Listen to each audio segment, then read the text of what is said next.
कांग्रेस नेता प्रताप सिंह खाचरियावास के घर से ईडी की टीम रवाना हुई। प्रताप सिंह खाचरियावास ने अपने समर्थकों से टीम के लिए रास्ता बनाने की अपील की, जो उनके घर के बाहर जमा हो गए थे। उन्होंने कहा कि उन्होंने अपना काम किया, कोई भी अधिकारी हमारे दुश्मन नहीं है, हमारी लड़ाई भाजपा से है, हम उनके खिलाफ लड़ेंगे। अब उनकी गाड़ियां जाएंगी, कोई भी नारे नहीं लगाएगा और कुछ नहीं करेगा। सोनिया और राहुल गांधी के खिलाफ ईडी का एक्शन। नेशनल हेराल्ड केस में मनी लॉन्ड्रिंग से जुड़े कथित मामले में ईडी ने दिल्ली स्थित राउज एवेन्यू कोर्ट में पहली चार्जशीट दाखिल कर दी है।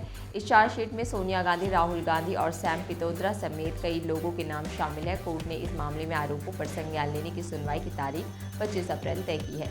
दिल्ली की मुख्यमंत्री रेखा गुप्ता के जनसंवाद कार्यक्रम में छात्रों के साथ पहुंचे अभिभावकों ने मनमानी फीस को लेकर क्वीन मैरी व मॉडल टाउन स्कूल के खिलाफ शिकायत की। इसके बाद मुख्यमंत्री ने प्राइवेट स्कूलों को चेतावनी देते हुए कहा कि फीस बढ़ाई तो अंजाम भुगतना होगा।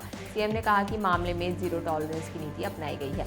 दिल्ली सरकार ने अकुशल मजदूर के लिए न्यूनतम मजदूरी 18,066 से बढ़ाकर 18,456 रुपया प्रति महीना कर दी है।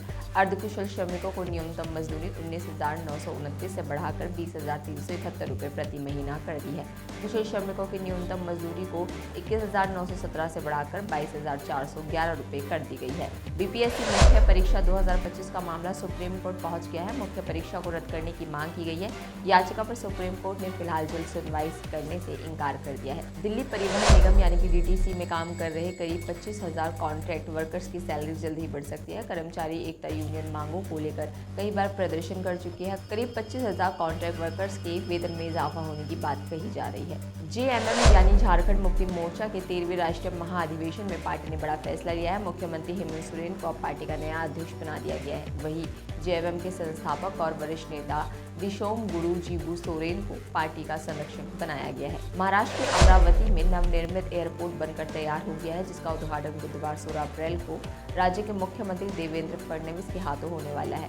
इसको लेकर सभी तैयारियां पूरी कर ली गई है। सीएम के साथ राज्य के दोनों उप मुख्यमंत्री अजित पवार और एकनाथ शिंदे भी मौजूद रहेंगी। वक्फ पर केंद्रीय अल्पसंख्यक मंत्री किरेन रिजिजू ने कहा, हमने वक्फ अधिनियम में जो खामियां थी उन्हें संशोधित किया है। उन्होंने आगे कहा कि संशोधन बहुत जरूरी हो गया था। देश में जबरन और एक तरफा किसी की जमीन छीनने का कोई प्रावधान न होगा। संशोधित कानून के कुछ प्रावधानों के तहत वक्फ बोर्डों को अभूतपूर्व शक्ति और अधिकार भी दिए गए हैं। इसका उद्देश्य वक्फ में मौजूद गलतियों को सुधारना है।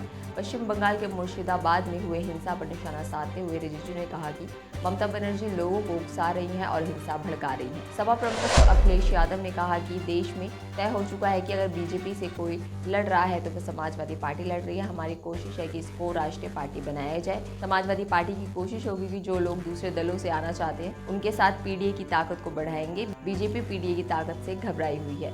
इन सभी तमाम खबरों पर क्या कहेंगे आप कमेंट बॉक्स में लिखना ना भूलें। बाकी से आगे और तमाम जानकारी के लिए आप बने रहिए द फ्रीडम न्यूज़ के साथ।